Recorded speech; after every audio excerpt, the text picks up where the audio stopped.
Hey, welcome back to the Dad Space Podcast. I'm Dave, your host, here on Dad Space, and I'm glad to be with you. My question to you, wherever you live, do you have like a really interesting and significant historical landmark, location, history happened where you live? And you may, at times, drive right past or walk past or never even really think of it, that history happened right where you live. That's the case for me here in St. Catharines, where I live, in Ontario, Canada, near Niagara Falls. And it's significant. And I'll tell you a little bit about an opportunity I had recently to go to this historical site, and my thoughts, my recollections, my feelings being in this place, and why, if you ever have the opportunity to go here to this location and be here, you need to. And if you can't, if you can support this place, I'm not making anything by asking this, if you can support this place and keep the history alive, you're great people out there, and I know that this would be a significant place for you to put some money behind and give them your love and your financial support. Again, they're not asking me to do this. They might be surprised that I'm even doing this. But a significant thing happened for me going to this location. This is the Salem Chapel here in St. Catharines, Ontario, Canada. And why is this place so significant? Why is this tiny little church so important in this world? Well, it was the last stop on the Underground Railway. And it was built by the Black community as a refuge, as a final stop, a final location, as Black slaves were making their way out of slavery and the threat of being put back into slavery. This was the spot on their journey, which was like the finish line, basically, for many, many slaves looking for freedom. And I had one of my friends come up here, Nate Turner came up, nathanielaturner.com if you're interested. Nate came up to visit, worked with him on some of his projects in the past, and Nate and his wife, myself and my wife, the four of us went to Salem Chapel, and we had a tour with Rochelle. And Rochelle is the resident expert and walking encyclopedia of everything in life. She is super smart. But this is a little clip that she recorded for YouTube. I'll put a link so you can see what she's talking about. You can see her do this for you on YouTube. And there's also information included in the notes on the video and in our notes, if you are able to support this amazing historical landmark for all that it stands for and all that it should continue to stand for in our world these days.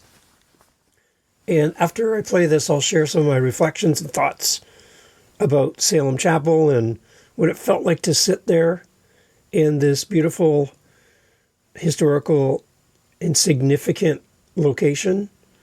And I'm shocked that many people don't even realize how important this building is in the community where I live. The people that walk by every day and just, it's yet another church or yet another building, and people don't give it really a lot of second thoughts. It's a significant location with many, many stories.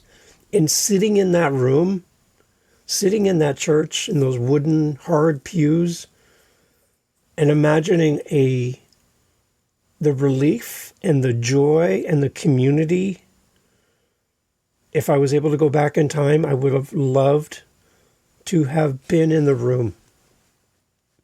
And as a white male, I might not have been as welcome in that room because of all the history of what's gone on in this world and how horrible human beings can be to each other.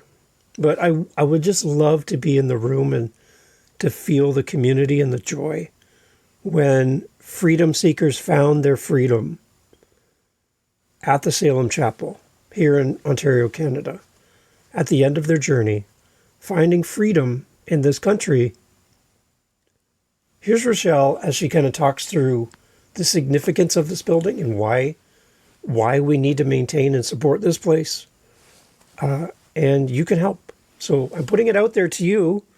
Again, they're not asking me to do this at all. And this is just me wanting to see this place continue into the future so that many more stories can be told and we don't lose sight of something so significant in the lives of many, many, many humans in this world. And a reminder to all of us that we need to be better to each other and that this should never be something that we ever have to remember in the future because we've done so much better. So here's Rochelle, and here's a little audio tour. But as well, go check out the link in the show notes. You can see the video of this clip, and you can experience it yourself. So here's Rochelle from the Salem Chapel. Hi, my name is Rochelle Bush. I'm the trustee and resident historian of the Salem Chapel British Methodist Episcopal Church, Harriet Tubman Underground Railroad National Historic Site, and that's where I'm actually standing right now. So the Salem Chapel was built by courageous African-American freedom seekers who arrived by way of the Underground Railroad. It stands today as a monument, a tribute to those who escaped from slavery. This church is actually the third church in the city of St. Catharines. The first church was constructed between 1814 and 1820. Around 1824, when William Hamilton Merritt started to construct the first well and canal, the black community was relocated to this neighborhood. At that time, we built the second church. It housed about 70 members. Fast forwarding a little bit, the U.S. government decides to pass the 1850 Fugitive Slave Law, which meant any freedom seekers, runaways or fugitives living in the northern states, or any free blacks living in the northern states could be captured and returned to slavery. So if they were a free black, they would be enslaved for the first time. It was decided then here in St. Catharines that we needed to build a larger church to support the growing congregation. And that's where we're at now. So this church actually opened on November 4th, 1855. You may know that this church is where the famous freedom fighter or fugitive abolitionist Harriet Tubman worshipped when she was a resident of St. Catharines between 1851 and early 1862.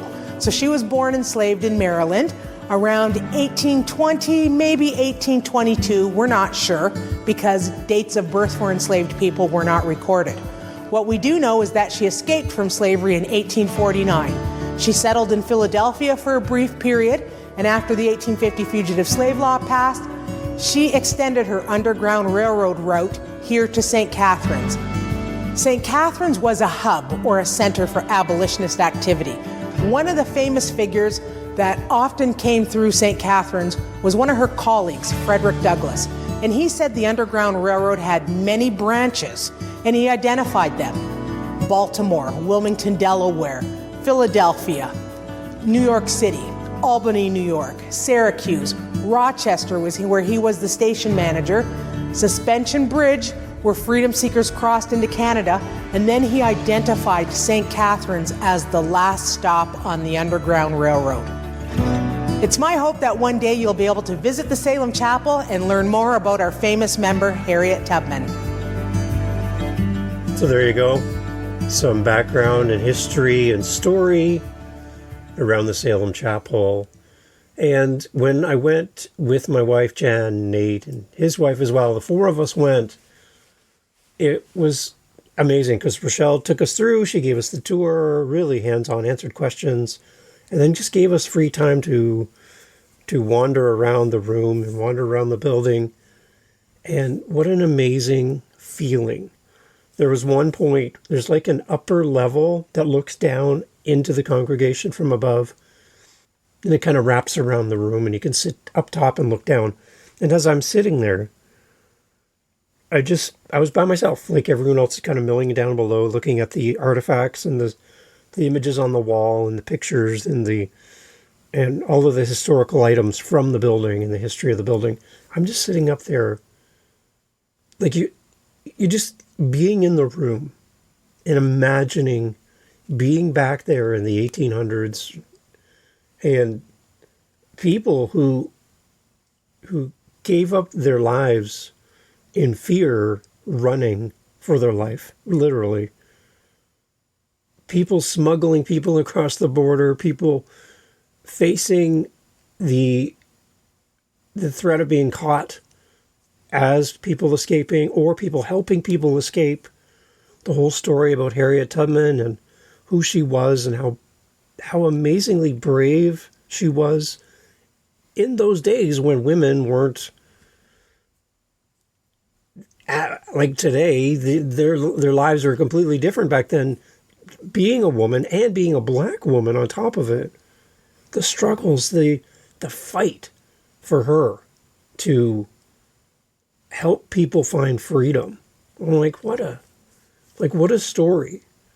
And you think about how hard it is today to travel from, say, Canada to the southern states, for example, like how long that takes by flight. Like jumping on a plane and you get an air-conditioned flight all the way there and everything's pretty comfortable. For her to go down to the southern states and bring people back to Canada, like, what kind of journey was that? What kind of the stories and the things that happened on the journey just to come back? And how long does that take? Like, and the fear of being caught, the fear of being put in jail or killed or captured for what you're doing as you bring people to freedom. I'm just so in awe of this story. But again, the other part that really kind of sat with me while I sat in that wooden pew up in the top section of Salem Chapel was just the overwhelming sadness that we as human beings can treat each other in a way that devalues humanity, that devalues who we are. And in a roundabout way, I feel like we still haven't graduated from that in the general day-to-day of just how we treat each other. Now, it's taken on different forms. It's getting better. Like, is it perfect? Oh my gosh, no. Obviously, there's so many things in the news that does not tell us we're doing better. But I think if we lose track of history, we lose track of who we are. And if we've made any improvements, the moment we forget about our history and where we've come from, we forget about how we may have improved. And we can easily slide back into treating people as they're really not a human being. And I just sat in that upper section of the Salem Chapel thinking, like, how did we get here? How did this happen? And it was a very humbling feeling to sit there and to think that I really don't know my history as much, and knowing that possibly that was part of my history when my great ancestors, I have really no idea. But I just sat there going, how do we get to that point where we don't value human life? And we don't, just because someone is different than us, we don't treat them on the same level as we treat ourselves or as we want to be treated. And that's for those that have a faith journey, that's a biblical principle. Treat each other as you want to be treated yourself.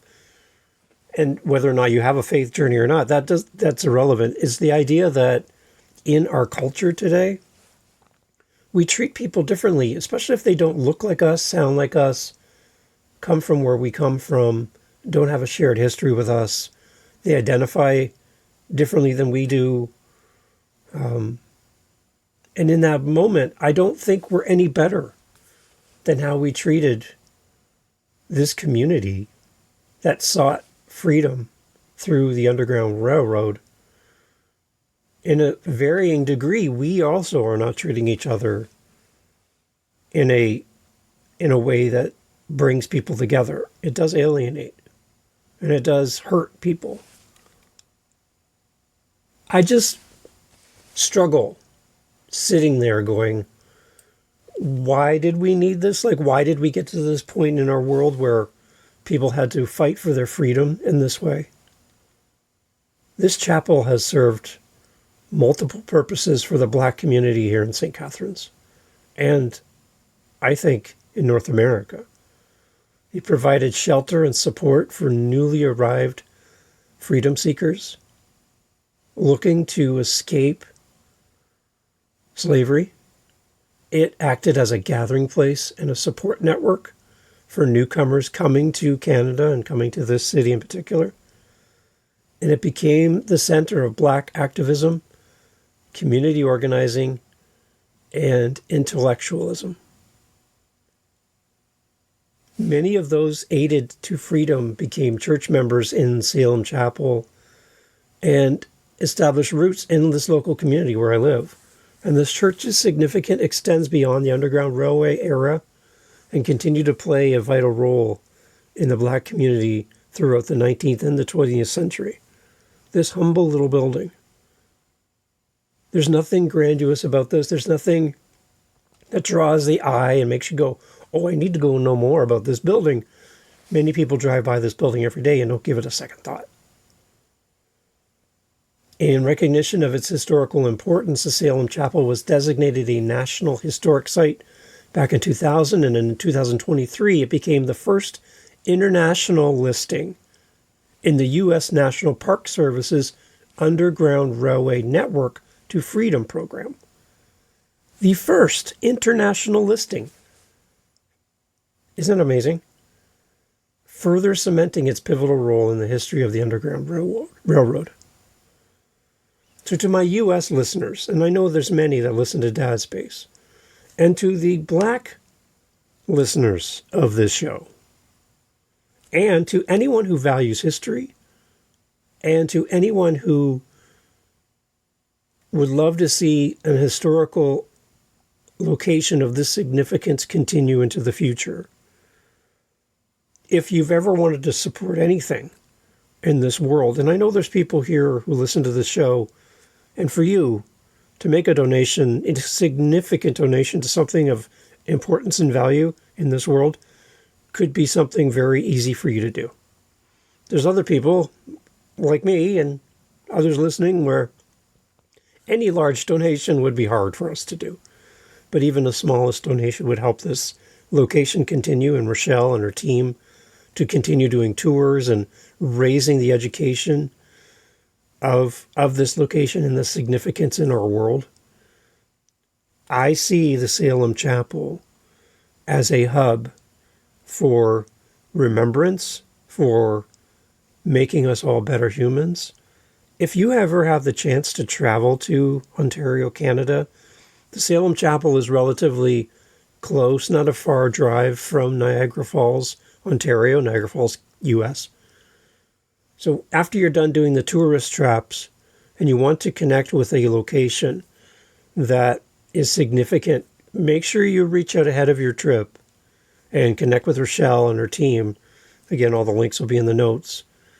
But I would add this to your important events and sites and things you're going to see when you come to Canada, to Niagara Falls, that this would become one of your must-do things to do on your list.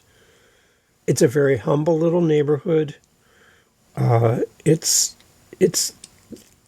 an area that a lot of people just drive through and they really don't give it a second thought. So I'm asking you, if you're making any trip to Niagara Falls, Ontario, Canada, to put the Salem Chapel on your list, to come and sit in that same pew that I sat in, and remember, celebrate the freedom that was given to people through this location and through the amazing work done by Harriet Tubman and all those involved that brought people to freedom. It just, for me, I wanted to share this with you because it was a significant moment for me growing up, my parents had a great relationship with a black family from Northern Ontario, Canada, that they grew up with. And they're the Douglas family. And the Douglas family had many kids. And it's interesting because they grew up in a time when they had to fight, even in a small community, for their significance. But many of these people in this family went on to be like ministers. One became a police officer in Ontario. And that police officer invested in me as a young kid, showing up at our home and being a great example, not just of a strong black man, but a strong black man as a police officer. And the respect that I had for him. As a child growing up, he was bigger than life to me. And my family always encouraged me. It didn't matter what color your skin was. Didn't matter where you came from. You honor and respected authority as a police officer. You honor and respected each other. And that was like one of the best feelings ever. For me, I never really saw this whole black-white thing to be such an issue because I was surrounded by amazing people who, to me, there was no color for me to be the focus of my attention. This is my friends, this is my extended family, and I was brought up in a world where you treated each other better than you treated yourself. So for me, it just made me think, wow, sitting in Salem Chapel, I just feel like we as human beings have so far to go to do better in life. And if you can, again, help this little chapel continue running, small little community now that supports and maintains this building, I would love for you to make a donation to them or reach out to them and see what you can do to help them. They're always looking for help and support and encouragement. And again, this isn't a place I would add to your list of things to do. If I was coming to Niagara Falls as a guest, as a visitor, I would almost go to the Salem Chapel first and then go do all the tourist stuff. It is that significant of a location.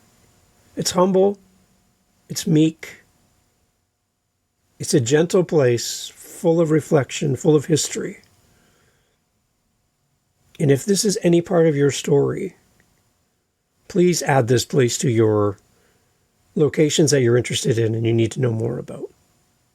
Thank you for listening to the show. Thank you for listening to me kind of unpack this in real time with you on the podcast. And again, the moment you look at somebody in your world and make them smaller than you, I want you to realize that we need to do less of that. And even if you don't agree with somebody, they have a different political view, they have a different orientation, they show up in this world different than you do. Instead of taking out your attacks on them, find something of commonality, humanity that we both share, and celebrate that. We're allowed to be different, everybody, and we're allowed to live our life without judgment, and we're allowed to live our life without fear. So please, be kind to each other, and remember your history. Because without history, there is no future. Thanks for listening. Hey, thanks for listening to Dad Space. Thanks for hanging out to the end of the podcast. That's a great sign to wherever you're listening to this podcast, YouTube, Spotify, Apple, fill in the blank, that this was a good podcast to send people to. So simply by listening to this point of the podcast, you're helping the show grow. So good on you. Thanks for helping us grow Dad Space. If you want to help us fill our cups over at Dad Space, head over to dadspace.ca. Dadspace.ca, simple website, right? Dadspace.ca. You can fill up our coffee cup, which helps us then to keep moving forward with the podcast and use our Buy Me a Coffee link over at dadspace.ca. Thank you for being here. Thank you for supporting the show. Thank you for coming back, and thank you for sharing. Because the more people, more dads we can help, the better. We're all here to help each other grow in community. That's what it's all about. And without you, podcast is pointless. There's no reason to do any of this. So you being here means everything. See you at dadspace.ca. Take care.